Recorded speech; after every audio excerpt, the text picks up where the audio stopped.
Gloria al Señor.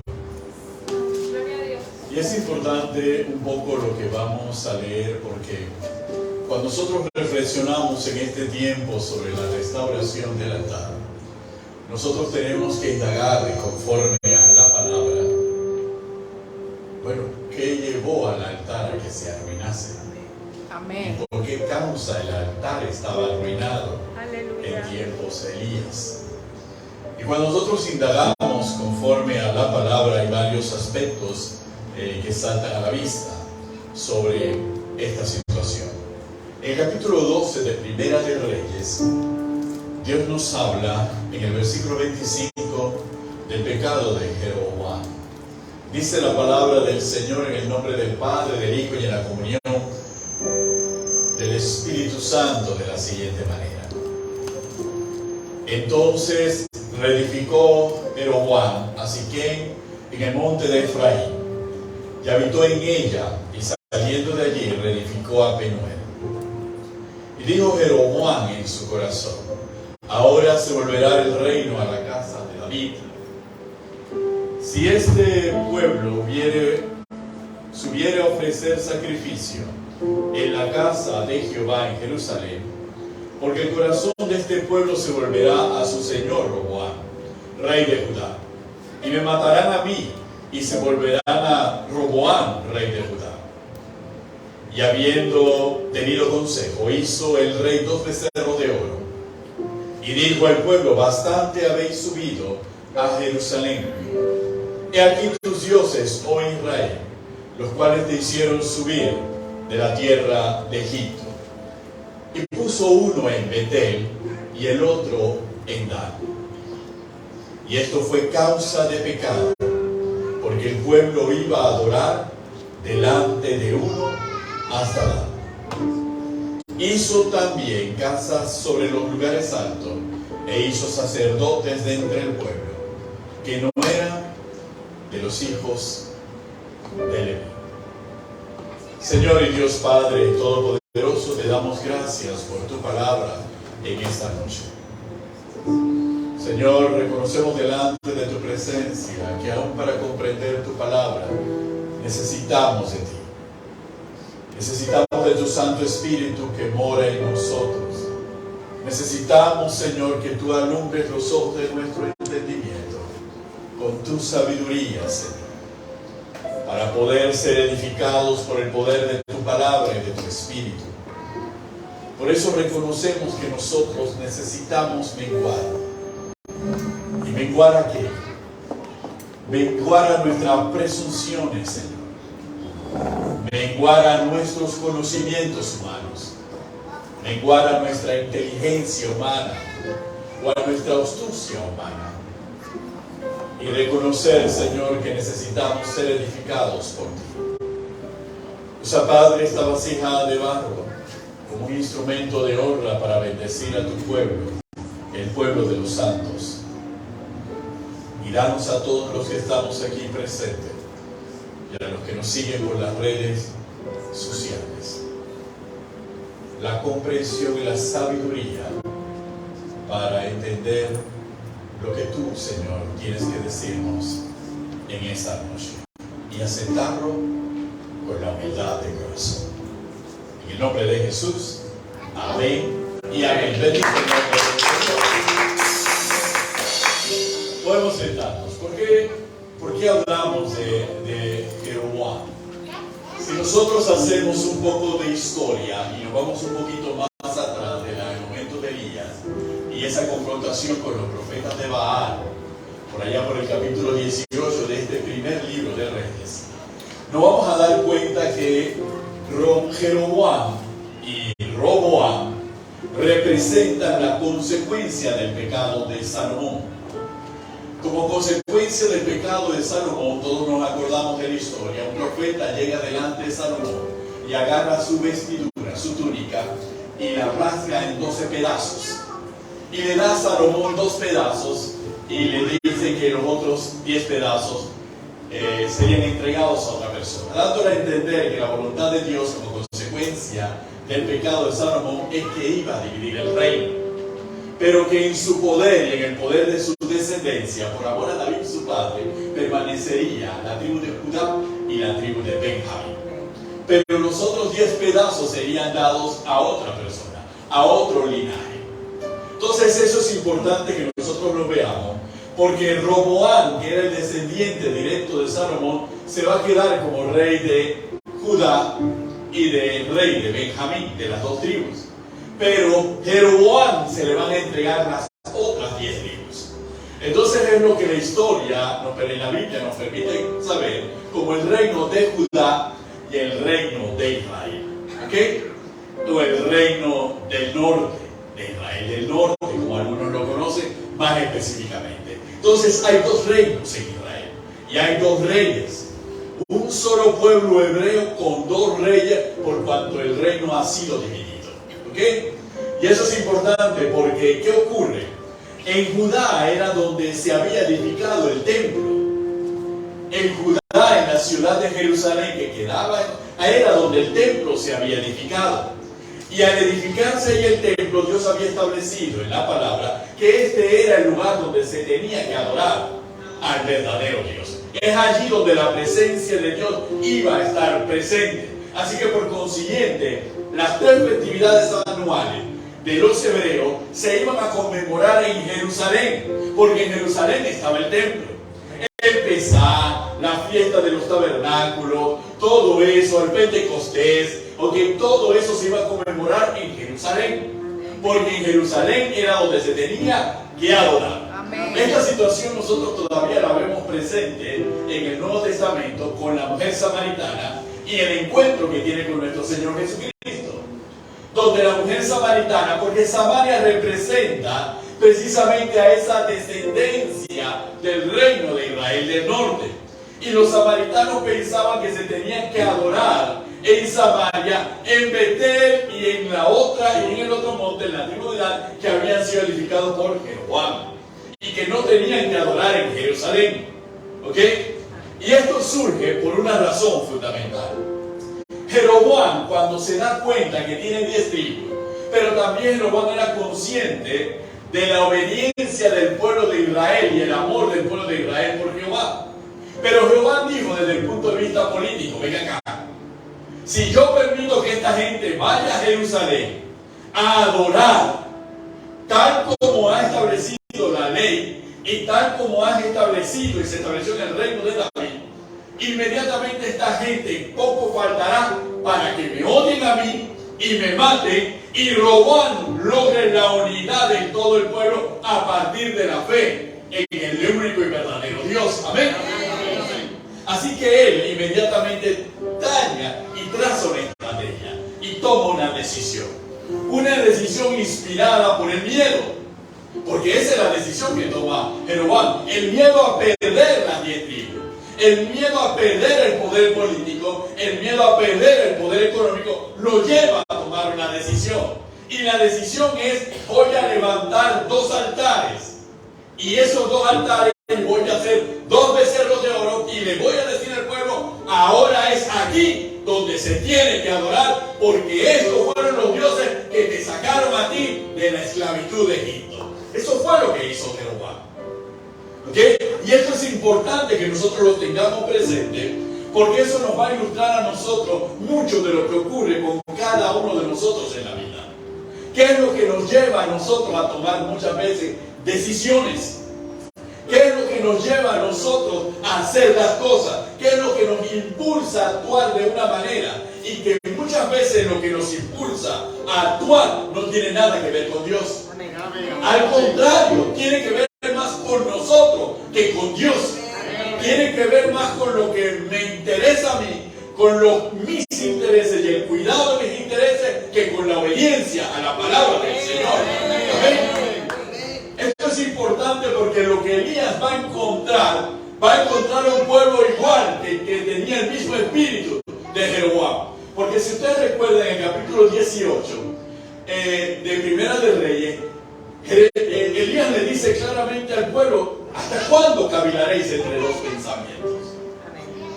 Es decir, una mente dividida, una mente llena de duda, en donde iban por un lado de acuerdo a sus intereses, lo que se acomodaba a ellos, a los Baales, que no les exigía comportamiento, ni conducta, ni obediencia a ninguna palabra, sino simplemente hacer rituales, de hacer cosas externas, etcétera, etcétera, versus el Dios verdadero que demandaba de ellos un comportamiento y una actitud específica.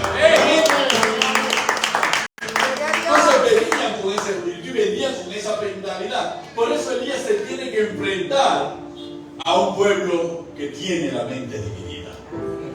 Y a un pueblo que tiene la mente dividida para poder elegir quién era su verdadero Dios, pero que estaba muy claro cuando tomaban las decisiones, siempre las tomaban en función de sus propios intereses. Amén. Nunca las hacían conforme a la palabra del Señor. Amén. Por eso es que el altar estaba arruinado.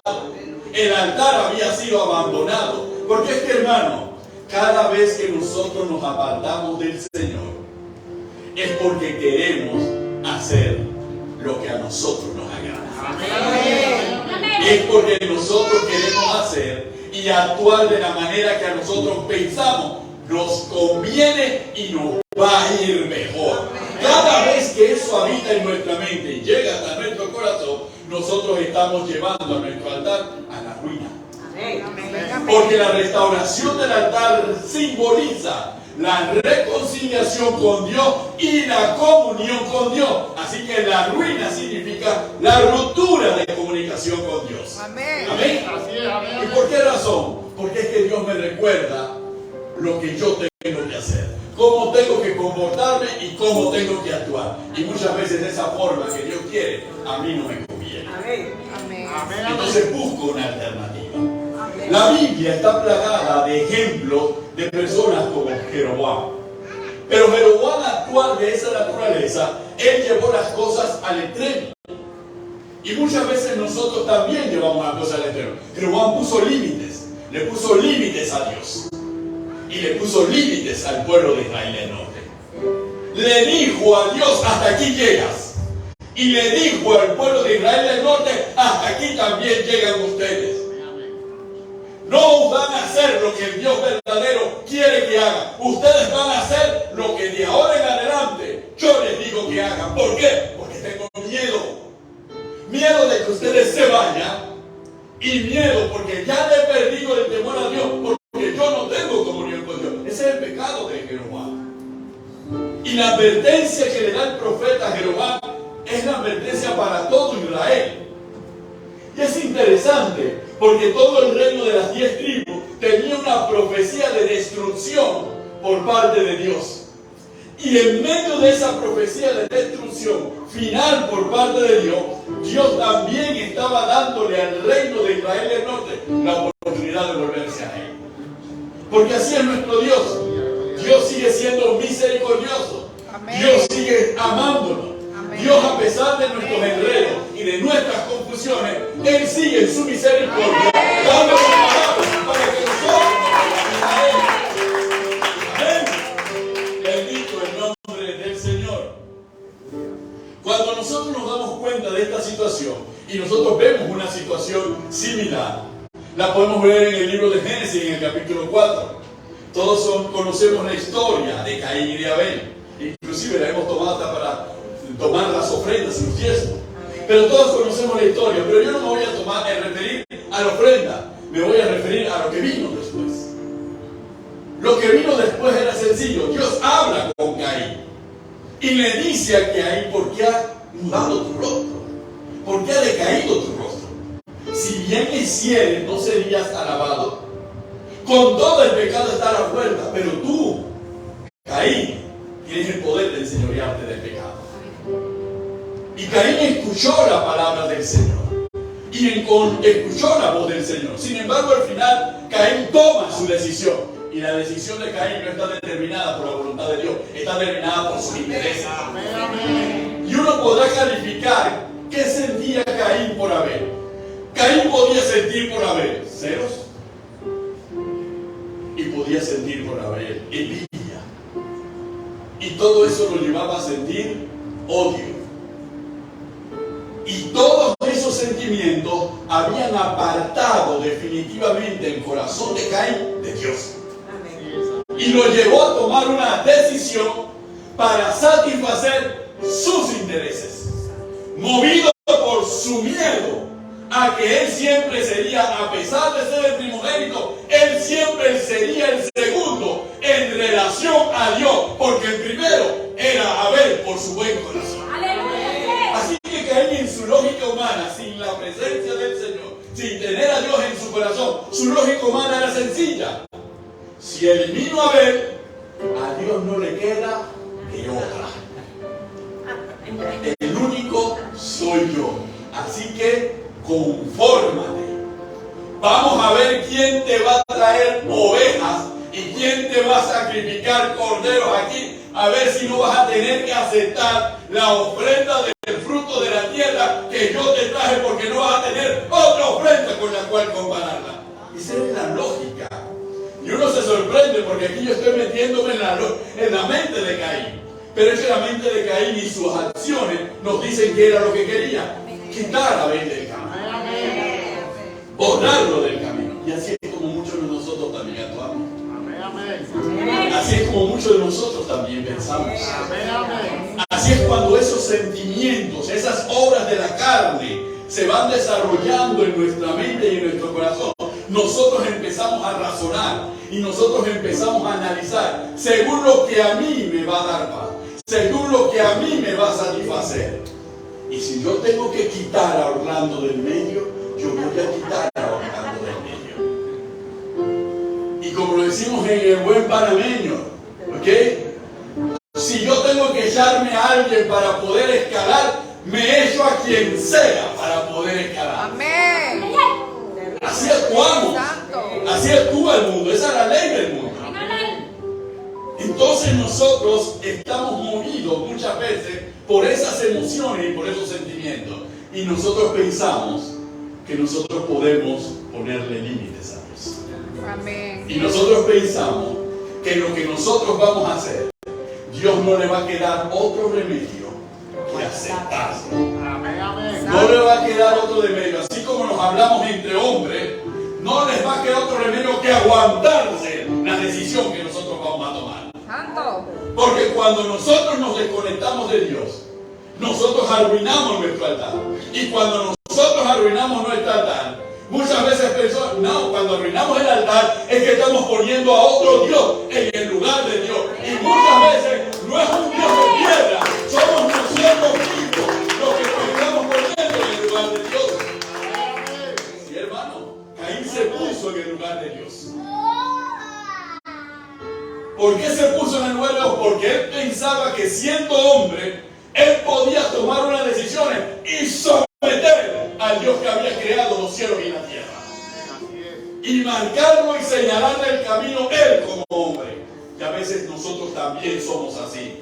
Cuando en nuestras relaciones humanas y en nuestras relaciones familiares y aún en las relaciones de trabajo o en las relaciones en la calle o en la escuela queremos tomar decisiones para satisfacernos a nosotros mismos, para darnos adoración a nosotros mismos y decir yo tengo el control y yo fijo límites y aún le fijo límites a Dios.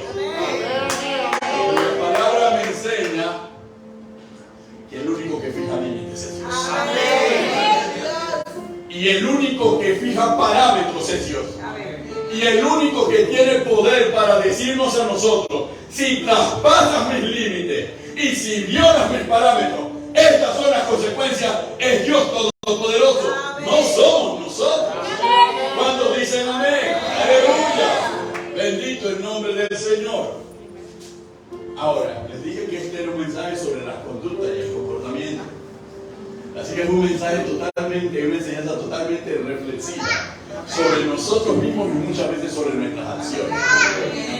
¿Por qué reflexiva? Porque la palabra nos lleva a reflexionar antes de tomar cualquier decisión.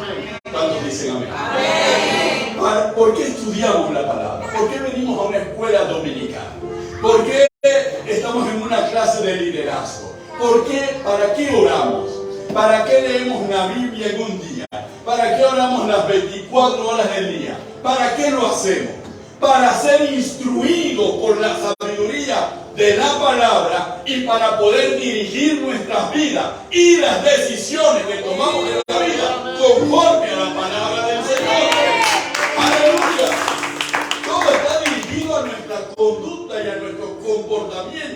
a nuestra manera de actuar. Tiene que estar determinada por la palabra. Por eso Dios no nos oculta nada. Amén. Y no oculta nada de los hombres y mujeres que le sirvieron. Amén. Para que nosotros podamos aprender de las Escrituras y saber que no podemos cometer los mismos errores. Amén. Y saber el peligro de actuar de la misma manera que muchos de los que faltaron a Dios actuaron.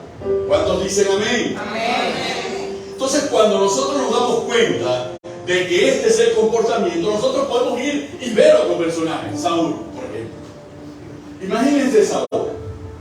Saúl tomó una decisión conforme a la palabra del Señor, lo que está en Levítico. Eliminó a todos los adivinos y a todos los brujos que había en Israel. Cumplió la palabra. Pero Saúl arruinó su altar cuando desobedeció a Dios y él pensó en hacer las cosas él como rey y que a Dios no le, como Caín, no le iba a quedar más nada que aceptar lo que él había decidido, porque no había otro rey en Israel más que él. Por eso cuando Samuel viene y lo confronta con lo que había hecho, le dice a Samuel: está bien, Samuel, no grites tanto que la gente nos va a oír. Así que acompáñame, Samuel. Ponte aquí a mi lado, Samuel, para que el pueblo vea que tú estás conmigo. Como cualquier político hacía. Pero él se había levantado contra el Dios Altísimo. Y ahí es donde le vino la sentencia. Porque es que cuando actuamos y desobedecemos al Señor y Dios toma sus decisiones, nos damos cuenta en realidad que nosotros no somos dioses, que el Dios y el único y verdadero Dios es Jehová de los ejércitos. Y ahí es donde viene un aspecto fundamental con Saúl. Saúl toma una decisión de eliminar a las adivinas y al final termina disfrazándose, buscando. ¿Por qué? Porque esas son las contradicciones cuando el altar está derribado. Amén. Hermanos, cuando estamos apartados de la presencia del Señor, uno después cuando vuelve a la luz y entra en sí o recapacita, se da cuenta, oye, ¿verdad? Qué absurdo, qué locura estaba cometiendo. Se da cuenta de las contradicciones en las que uno mismo entra. Amén. Cuando uno está apartado de Dios, toma decisiones y de repente uno mismo viola las propias decisiones que ha tomado.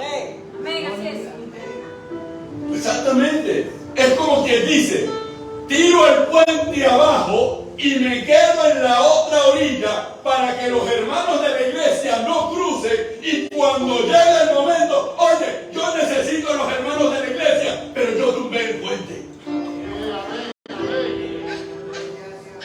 Entonces, a veces cometemos esas decisiones. A veces actuamos de esa manera. El hijo pródigo lo muestra nuevamente. El hijo pródigo se va, despilfarra todo el dinero y después, cuando está con los cerdos en medio del hogar, se pone a pensar: regresaré a la casa de mi padre. Pero él estaba pensando: chuleta, todo lo que le hice al viejo, lo decepcionado que tiene que estar de mí. Pero no tengo más alternativa que regresar a la casa de la cual salí. Y voy a regresar no en la misma condición en la que me fui. Cuando me fui, yo era el rey del mundo. Yo iba a hacer y deshacer. Y ahora regreso como un obrero comiendo algarrobo y pidiéndole a mi padre que me trate como uno de sus jornaleros, no como su hijo. Que me reciba al menos como un trabajador, ya no como hijo, porque yo sé que todo lo he perdido. Las decisiones que tomamos muchas veces no las reflexionamos sobre la base de la palabra ni la voluntad del Señor, y traen consecuencias para nuestra vida. ¿Cuántos dicen amén? Amén. Aleluya. Por eso, cuando nunca tomemos a la ligera ninguna predicación, ninguna enseñanza, ninguna conferencia, nada en lo absoluto, ninguna palabra de exhortación jamás la tomemos a la ligera. Veamos cómo nos ayuda para poder dirigir mejor nuestra vida. Amén, amén, gloria a Dios. Para saber que las decisiones que vamos a tomar van a tener consecuencias para nosotros mismos. Amén. A veces pensamos que las decisiones no nos van a afectar a nosotros. ¿Por qué? Porque cuando nos separamos de Dios, nos sentimos, como dije al principio, como dioses. Amén, amén. ¿Y cuál es el sentimiento de los dioses? Yo puedo hacer y nadie me puede hacer. Amén, amén. Todos me necesitan y yo no necesito a nadie. Y esa es la mentalidad. ¿Por qué? Porque así como Dios hace a favor de todos y Dios no necesita de nosotros, nosotros pensamos que nosotros también somos dioses. Y no es así. Nosotros somos hombres imperfectos y apartados de Dios, no solamente pecadores, con el riesgo de convertirnos en practicantes del pecado, esclavizados a las tinieblas y con la mente entenebrecida. Cuando dicen amén, aleluya.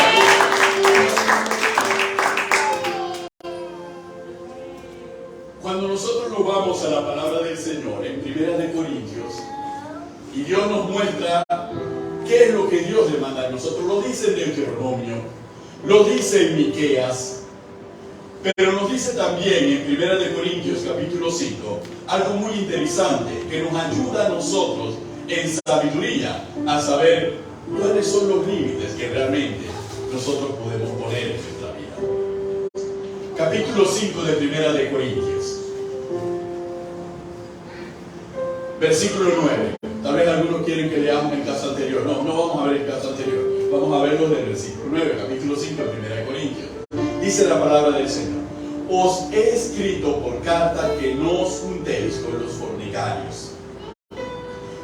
No absolutamente con los fornicarios de este mundo, o con los avaros, o con los ladrones, o con los idólatras, pues en tal caso sería necesario salir del mundo. Pablo le había escrito a los corintios y le había dicho a los corintios: ¿saben qué tipo de personas tienen que evitar? No tienen qué tipo de personas, qué tipo de comportamientos ustedes tienen que apartarse. Porque saben, corintios, ustedes están todavía muy tiernos. Esto de que tienen muchos dones, pero son muy inmaduros en el corazón. Así que si ustedes no evitan a este tipo de personas, ustedes van a terminar de formar un desastre en su vida. Así que mejor eviten este tipo de personas. Entonces los corintios se hicieron una idea y analizaron todo conforme a sus intereses y conforme a su parecer, y decidieron, claro, nadie que viva de esa puerta, con nadie que viva después de esa puerta me voy a juntar, porque todos los que están allá fuera de la puerta de nuestra iglesia son unos pecadores, tan perdidos, tan entregados al pecado, su destino es el infierno, con ninguno de ellos me voy a juntar, pero con todos los que estamos aquí. Nosotros somos los hermanos en Cristo. Somos los únicos salvos. La salvación es únicamente para nosotros. Entonces Pablo le tiene que aclarar en estas frases que las cosas no son así como ellos la ven. Le dice claramente: ven acá, si esto fuera así, en tal caso sería necesario que se vayan del mundo. ¿Por qué? Porque Cristo dijo claramente: no te pido que los saques del mundo, sino que los libres del mal. Y Cristo también señaló: mirad que os envío como ovejas en medio de lobos. En ningún momento la decisión de nuestro Señor Jesucristo fue sacarnos a nosotros del mundo, sino dejarnos en el mundo y saber que en el mundo vamos a enfrentar peligro, vamos a enfrentar amenaza, pero que tenemos que ir a un mundo pecador, porque de ese mundo pecador vinimos los que estamos aquí.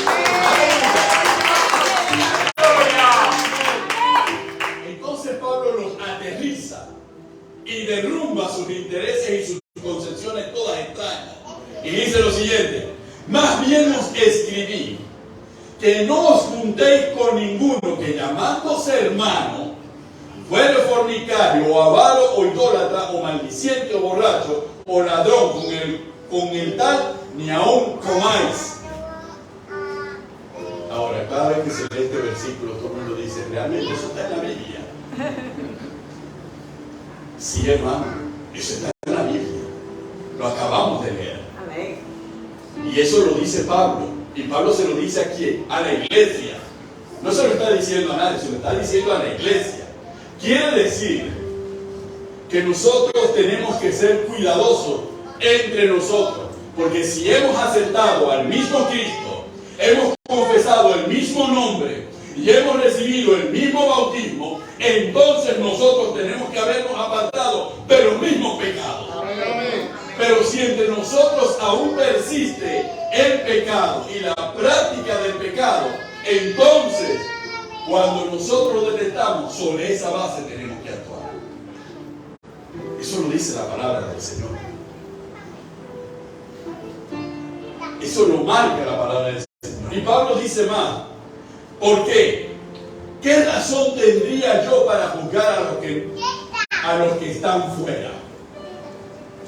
¿No juzgáis vosotros a los que están adentro? Y lo hace en forma de pregunta. ¿Por qué no voy a juzgar a los que no conocen a Cristo? Si ustedes no se juzgan entre ustedes y se conocen entre ustedes. Y saben las sinvergüenzuras en las que andan. Y las cosas inapropiadas que están cometiendo. Entonces me piden a mí que juzgue a los de afuera. Entonces juzguense entre ustedes. Amén.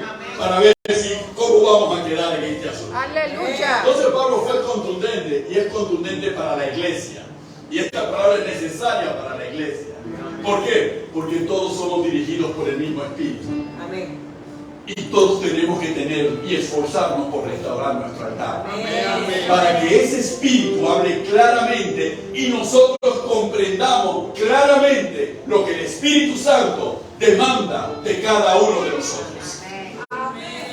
Porque el mayor problema de la iglesia en este tiempo es los problemas de interferencia, de hackeo y de mala comunicación con el Espíritu Santo. Amén. Ese es el problema de la iglesia en este tiempo. No tienen suficiente ancho, no tenemos suficiente ancho de banda.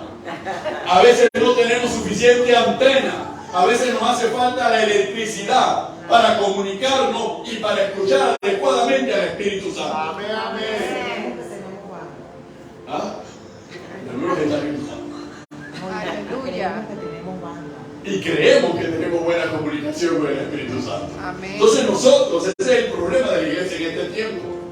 Y ese era el problema de la iglesia de Corintio. La iglesia de Corintio podría decir, mi banda tiene el ancho y la capacidad como para que 1000 se conecten y no se caiga la transmisión. Porque tenían dones, pero no tenían el corazón correcto. Amén. Tenían dones espirituales y hacían reuniones y cumplían los mandatos del Señor y hacían santa cena, aunque se jactaban uno y a otro lo dejaban sin comida, pero hacían su santa cena. ¿Ok? El hermano Juan se lo explicará en la clase de escuela dominical. Pero hacían su santa cena, hacían las cosas, pero su corazón estaba totalmente apartado de Dios, porque había pecado en medio del pueblo. Amén. Y lo sabían, y todos lo sabían, y lo pasaban por alto. ¿Por qué? Por un principio, hay un refrán en el mundo que dice lo siguiente: entre bomberos no nos pisamos la manguera. O caimán, no. En otras palabras, tu pecado será la mentira, el mío será la pornografía, el del otro piensa, pero todos somos pecadores, así que pasa por alto. Porque así como yo paso por alto tu pecado, tú pasas por alto mi pecado y todos nos pasamos por alto el pecado y vivimos como pecadores aquí en esta iglesia. Santo. Amén, amén. Ese era el concepto que tenía la iglesia de Corintios. ¿Ok? Y ese concepto de la iglesia de Corintios es con lo que Pablo decidió trabajar. Porque sobre esa base, encima de eso, el que estaba mal era Pablo. Encima de todo, el que estaba mal, el que hacía las cosas incorrectas, el que no sabía nada de nada, el que era débil, el que estaba extraviado, era Pablo. Eso es lo que le hacía sentir la iglesia de Corintios a Pablo. Tú eres el que está mal. Tú eres el que, porque hasta nos dice cualquier cosa. Vamos a ver cuando venga aquí en persona qué es lo que va a pasar. Esa era la iglesia de Corintios con Pablo. ¿Por qué? Porque cuando el pecado es señalado, y el pecado determina la conducta y el comportamiento y las acciones. Amén. ¿Por qué? Porque vivir en pecado y atado al pecado significa ausencia del amor de Dios. Así que si hay ausencia del amor de Dios, estamos llenos de miedos y de temores. Amén. Por eso muchos de los líderes de Corintios sentían miedo de Pablo, porque Pablo le mostraba la verdad, y no solamente la verdad en lo que andaba, sino lo que tenían que hacer para salir de esa condición. ¿Cuántos dicen amén? Amén. Gloria a Dios. Bravo, hermano. Aleluya. Así como aplaudimos la palabra de bendición, aplaudamos esta palabra. Así como saltamos, sí Señor, tú me vas a prosperar, tú me vas a levantar, me vas a fructificar, me vas a multiplicar, me vas a dar, me vas a devolver todo lo que me ha quitado el saltón, la luz, el tractor, todo eso me lo vas a devolver. Y sí Señor, dámelo ya, así como gritamos, así gritemos con esto, porque si no hacemos eso no va a llegar. Ahora, volvemos al mismo punto de la conducta y de lo que determina la conducta. Tercera de Juan. En la carta tercera de Juan, la palabra del Señor nos dice de la siguiente manera. ¿Ok? Versículo 9. Yo he escrito a la iglesia, pero Diótrefes, al cual le gusta tener el primer lugar entre ellos, no nos recibe. Por esta causa, si yo fuere, recordaré las obras que hace, parloteando con palabras malignas contra nosotros. Y no contento con estas cosas, no recibe a los hermanos. Y a los que quieren recibirlos se lo prohíbe y los expulsa de la iglesia. Santo. Punto. ¿Esto qué es? Sí, hermano.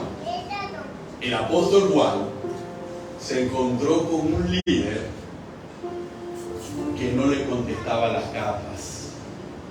En otras palabras, si lo aplicamos en este tiempo, te mando el chat y me dejas en visto. Ay, papá. No te contesto. Y cuando me mandas a la hermanita que me hable de que el chat que le envié, le digo, no me digas nada, no quiero saber nada de esto. Y cualquiera que esté cerca de mí, que le conteste los chats y me lo diga, se lo prohíbo. Eso era lo que estaba ocurriendo. ¿Y a quién se le estaban haciendo?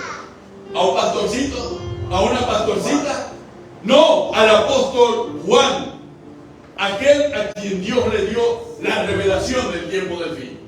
A él se lo estaban haciendo. Pero ¿por qué Dios llegó a esa conclusión? ¿Cómo se llegó él a la conclusión de levantarse en contra de Juan? El mismo Juan lo dice. El mismo Juan lo dice. Porque a él le gusta estar parloteando. Le gusta el primer lugar entre ellos. Porque Diótrefes se sentía Dios. Había llegado el punto de la altivez, de la arrogancia, que él se sentía mayor que Juan. Y que podía darle lecciones a Juan y que podía controlar el ministerio de Juan. Ese fue Diótrefes. Y le gustaba parlotear. Cuando nos apartamos del Señor, cuando estamos en el Señor y estamos metidos en el altar, reconstruyendo el altar, en el fuego del altar, cuando alguien nos pregunta, ¿qué quieres decir? A veces no tenemos palabras para hablar. ¿Y qué decimos? Tengo que orar para que el Espíritu Santo me diga lo que tengo que decir. Pero cuando nos apartamos del altar y dejamos que el altar se arruine y hagan la prueba, empezamos a hablar de un montón de cosas. Se nos suelta la lengua y hablamos más de la cuenta, porque ahí no esperamos que el Espíritu Santo nos diga o nos indique.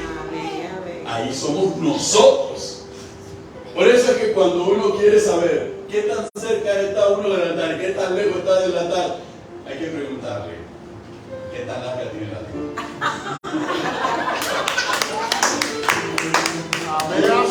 Si está cerca o está lejos del altar. Sencillo. ¿Ok? Entonces, eso Hermano, eso no le estoy diciendo, eso es lo que Juan le escribió al anciano, a Gallo, con respecto a Diótrefe. A él le gusta tener el primer lugar y a él le gusta andar parloteando con palabras malignas contra nosotros.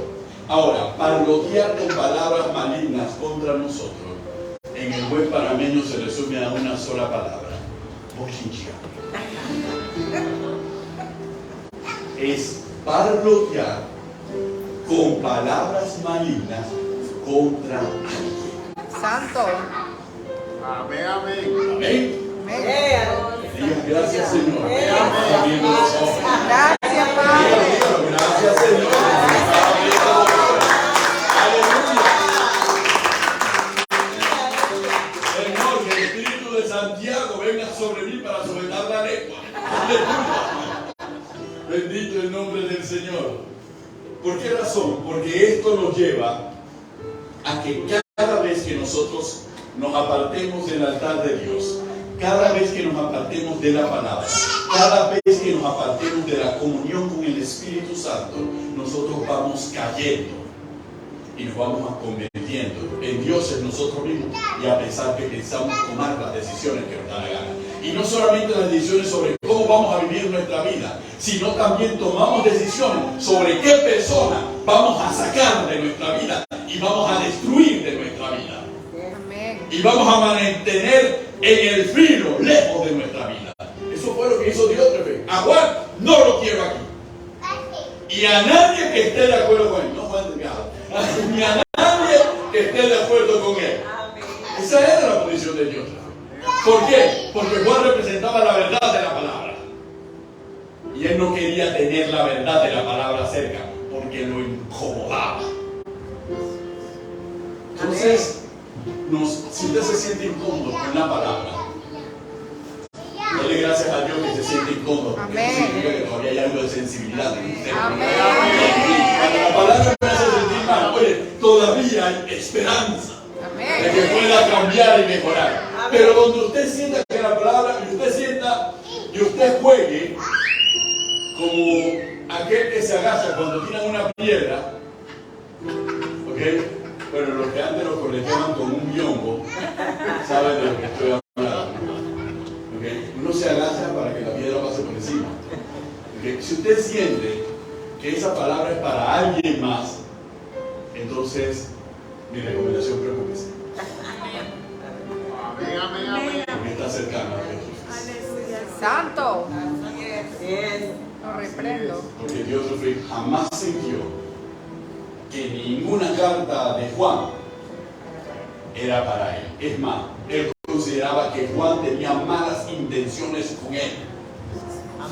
Y que Juan le quería hacer daño a él. Y si uno analiza la historia, yo creo que hasta Dios fue puesto por pastor por parte de Juan. Entonces nosotros nos damos cuenta de esto. Y la exhortación de Juan es muy clara para Gallo. Amado, no imites lo malo, sino lo bueno. El que hace lo bueno es de Dios, pero el que hace lo malo no ha visto a Dios. Todos dan testimonio de Demetrio y aún la verdad misma. Y también vosotros damos testimonio. Y vosotros sabéis que nuestro testimonio es verdadero. Amén. Aleluya.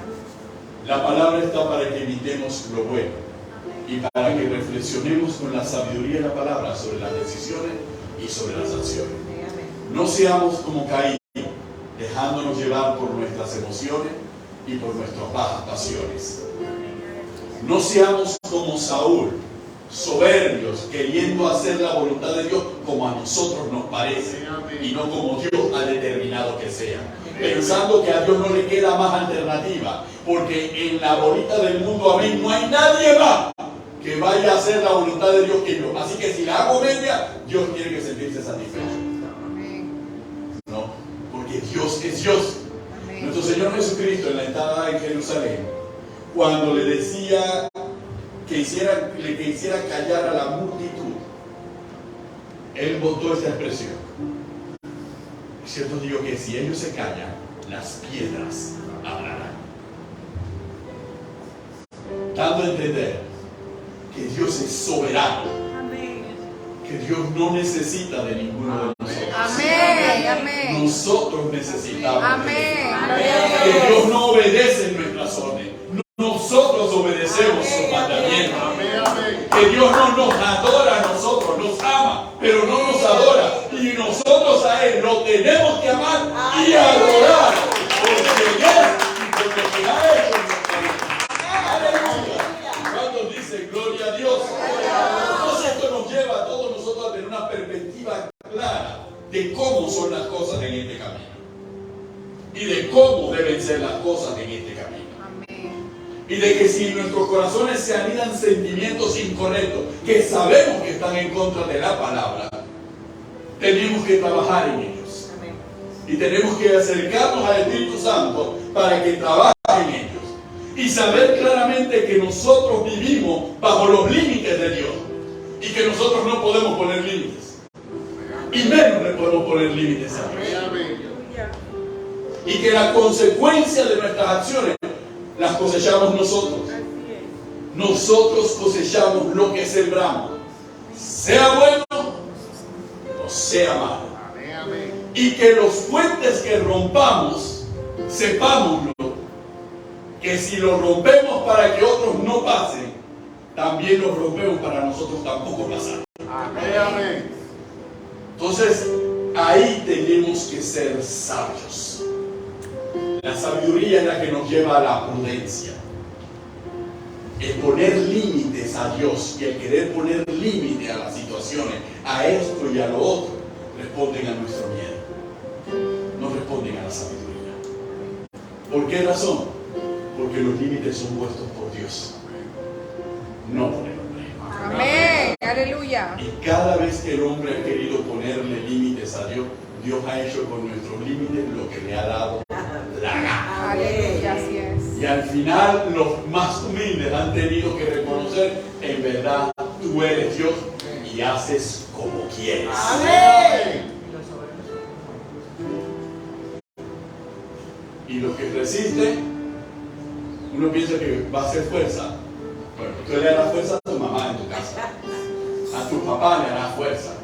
Porque tú lo has medido. Ya hay hijos que dicen, ya yo le tengo la medida a mi mamá. Ya yo le tengo la medida a mi papá. Así que ahí yo lo llevo en fuerza.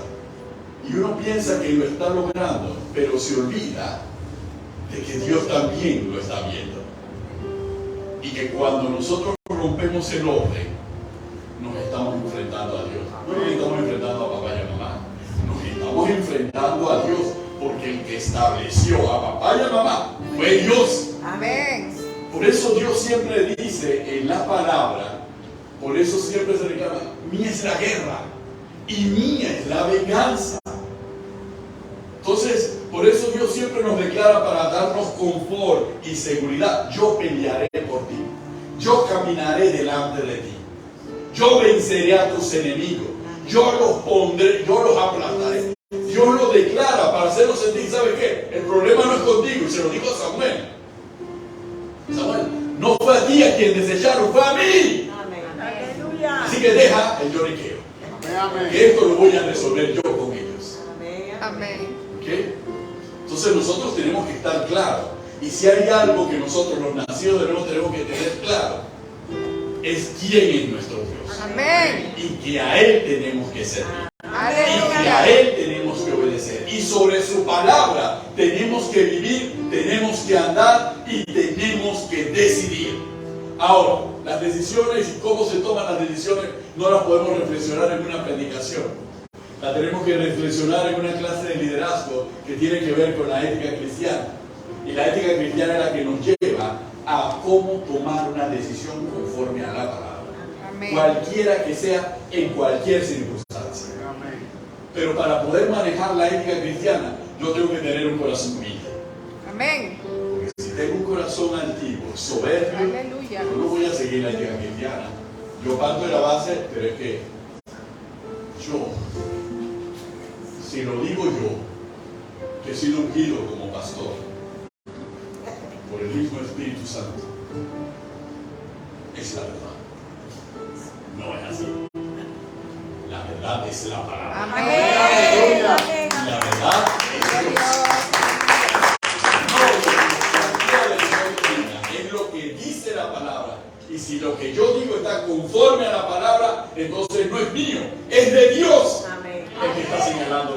¿Cuántos dicen amén? Amén. Por eso le leí algunos versículos que son incómodos, para que estemos claros que no soy yo, que es la palabra.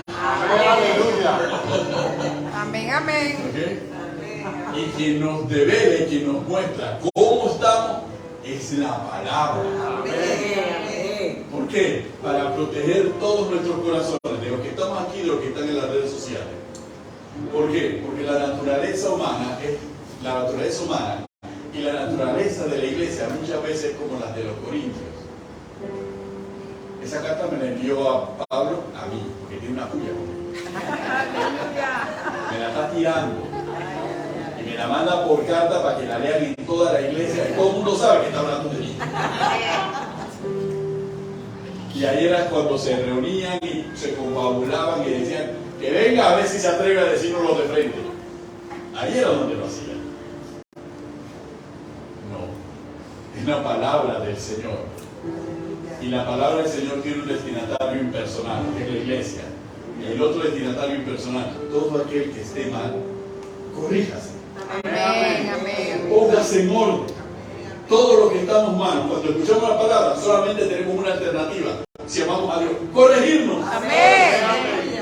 No encasquillarnos ni pelear con la palabra. Porque, hermano, no tenemos forma de ganar. Aleluya. No existe en el universo forma de ganarle a Dios. De enfrentar a Dios y vencerlo, no existe.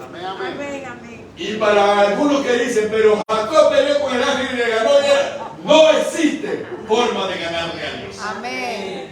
Ni forma de oponerse ni de detener la mano de Dios. No hay forma. Solamente humillándonos delante de su presencia y disponiendo nuestro corazón a cambiar y hacer la voluntad. Amén. Bendito el nombre del Señor. Vamos a ponernos todos. Gloria al Señor. Aleluya.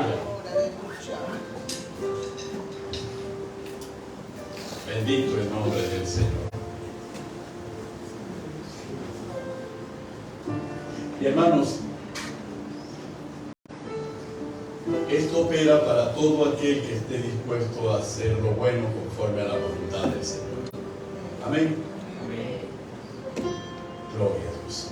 Señor y Dios Padre Todopoderoso, te damos gracias en esta noche por tu palabra. Gracias porque con ella sabemos que nos estás edificando. Señor, tú deseas que nosotros restauremos un altar, no solamente para cumplir con una tarea que pueda tener una calificación, tal vez en nuestro pensamiento, sino que restauremos un altar de manera permanente, Señor, para que permanentemente estemos delante de tu presencia, haciendo y viviendo como a ti te agrada, Dios. Tú nos permites, Señor, reflexionar sobre las causas que llevaron a que ese altar estuviese arruinado y reconocer que muchas de esas causas subyacen en nuestros corazones. Sabemos que están presentes en nosotros, Dios. Oh Padre, a veces pensamos que nosotros podemos seccionar el altar del resto de nuestra vida y no reconocemos que el altar en nuestra vida es nuestro corazón, sin ningún espacio apartado, Señor, sin ningún espacio separado. Ese es el altar que nosotros tenemos que restaurar. Tú en la plenitud en todas las áreas de nuestra vida, guiándonos y dirigiéndonos, Señor, para hacer tu voluntad, para caminar como a ti te agrada, para corregir, Señor, lo malo que hemos hecho, Señor, para corregir nuestras acciones y nuestras decisiones, para que éstas, Señor, no sean dirigidas por nuestros intereses, por nuestro parecer, por nuestro placer y por nuestra satisfacción, que es idolatría, sino, Señor, que sean dirigidas por el Espíritu Santo, porque solamente allí encontraremos respuesta de parte tuya. Solamente de esa manera encontraremos, Señor, la claridad que viene de ti, Señor, y aseguraremos tu presencia en medio nuestro, Señor, guiándonos, guardándonos, direccionándonos y protegiéndonos en toda situación y en toda circunstancia. No solamente a nosotros, sino a aquellos que dependen de nosotros, aquellos a los cuales tú nos has confiado como responsabilidad de cuidado y de dirección. Padre, necesitamos cada día más de ti. Padre, desarraiga de nuestro corazón todo vestigio, Señor, del espíritu de Caín o de Saúl, Padre, o de Jeroboam. Desarráigalo de nosotros, o de Diótrefe, Señor. Desarráigalo de nuestra vida, en el nombre de Cristo Jesús. Reconociendo que ya tú nos has marcado, Señor, nuestra conducta y nuestra manera de proceder y nuestras relaciones están determinadas por tu Espíritu Santo, y que no están determinadas por filosofías humanas ni por cultura del mundo, Señor, sino por tu Espíritu, que es el que nos direcciona, Señor.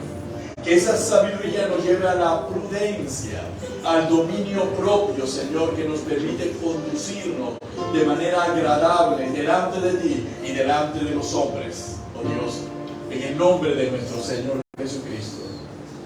Que jamás busquemos, Señor, tapar nuestras faltas, nuestros errores y nuestras equivocaciones, Señor, con las faltas o los errores de otros, Señor, porque cada cual será responsable de lo que tenga que ser responsable delante de tu presencia, pero reconocer en la integridad de nuestro corazón que nosotros respondemos por nuestra vida y por nuestras decisiones delante de ti. En el nombre de Cristo Jesús, a ti sea toda gloria, toda honra y toda alabanza. En el nombre de Jesús, amén y amén. Bendito el nombre del Señor. Aleluya.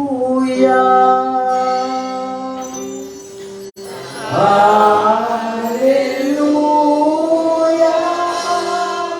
Nuestro Dios poderoso es Rey. Aleluya.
¿Saben por qué? Porque es la palabra de Dios.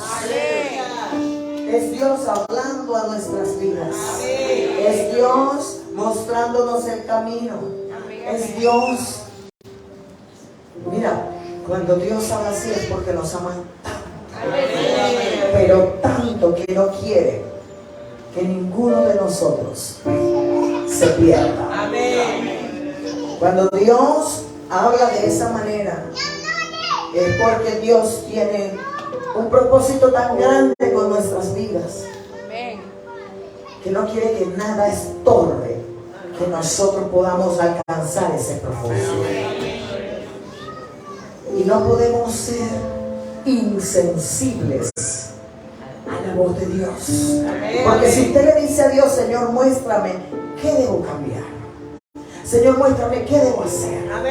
Señor, muéstrame. Tú debes estar dispuesto. Como dice mi suegra, el que pregunta lo que no debe, escucha lo que no quiere. Porque cuando tú le preguntas a Dios, Señor, ¿por qué me está pasando esto? ¿Por qué no ha cambiado esto? ¿Por qué yo oro y ayuno y no ocurre esto? Debo estar dispuesto de mente y corazón a que Dios me hable. En todas las formas. No bonito, porque ya nos ha hablado bonito. Y no ha ocurrido nada. Entonces cuando llega la palabra como llegó hoy, yo debo tener la humildad de no decir esto es para fulanito y para menganito y para sultanito, sino de decir eso es para mí. Eso es para mí porque Dios me ama, porque quiere que yo y mi casa seamos salvos, porque quiere que yo y mi casa le sirvamos, porque quiere ayudarme a continuar el camino. Y cuando Dios habla, tenemos que examinarnos, no examinar al hermano, no examinar al familiar, no examinar a mi compañero de trabajo, no examinarme yo, no examinar a mi esposo, no examinar a mi esposa, examinarme yo para poder ver qué puede, porque tal vez tú y yo diremos, no soy Saúl, oye, hasta allá no llego, no soy Jeroboam, oiga pastor, hasta allá no lo soy, es que yo no soy ese Diótrefes, no pastor, Caín, no pastor, porque eso es una barrera. Pensar así es una barrera que va a impedir que yo reciba el cambio, que yo reciba la palabra. Pastor, usted exageró. La Biblia dice que el que cree está firme, mire que no caiga. Debo tener el corazón como David. En estos días meditábamos, el pastor y yo, en la palabra. Nosotros hablamos mucho, anoche nos quedamos hablando mucho de la palabra y veíamos la diferencia de la sabiduría de David y la sabiduría de Salomón. Y Salomón podía ser el más sabio de los sabios, pero jamás fue como David. Porque la humildad que tuvo David lo llevó a que Dios dijera. ¿Y sabe por qué David, a pesar de que Salomón era más sabio, tuvo el corazón conforme al corazón de Dios? Porque David era humilde. Para reconocer sus errores, para reconocer su pecado, para reconocer lo que estaba haciendo mal y corregirse delante de la presencia del Señor. David no estaba mirando al resto del mundo. David decía que él se examinaba en él. Y me encanta que hayamos cerrado este ciclo de restaurar el altar, pidiéndole a Dios que no seamos como Jeroboam. Pidiéndole a Dios que no le pongamos límite a lo que Él quiere hacer con nosotros. Que no seamos nosotros el propio estorbo y la propia piedra de tropiezo para nosotros mismos. Pedirle al Señor, Señor, yo no quiero ser estorbo a tus planes. Y no quiero ver lo que hagan otros, lo que dejen de hacer otros, lo que esté pasando. Yo quiero pensar en mí, Amén. en mi salvación y la de mi casa, la de mi familia. Porque, hermano, es así. Y le doy gracias a Dios porque fue el pastor Benito y yo. Y aunque hubiese sido yo, usted no puede tener la actitud incorrecta. Porque aunque duela, es la palabra de Dios. Aunque no nos guste el mensajero, el mensaje es lo más importante. Aunque no nos guste la forma, el fondo sigue siendo la palabra. Y al final, ella es el espejo, ella es la peña, ella es la roca, y yo me estrello. Entonces lo más hermoso es decirle, Señor, ayúdame Señor, a tener la humildad y la pureza. Señor, ayúdame a cambiar, que no sea un mes de altar, que no sea un mes de restauración de altar, que toda mi vida sea para restaurar y edificarte altar a ti en todo momento, reconociendo, Señor, que sin ti nada soy y que separada de ti nada puedo hacer, reconociendo mi dependencia, Señor.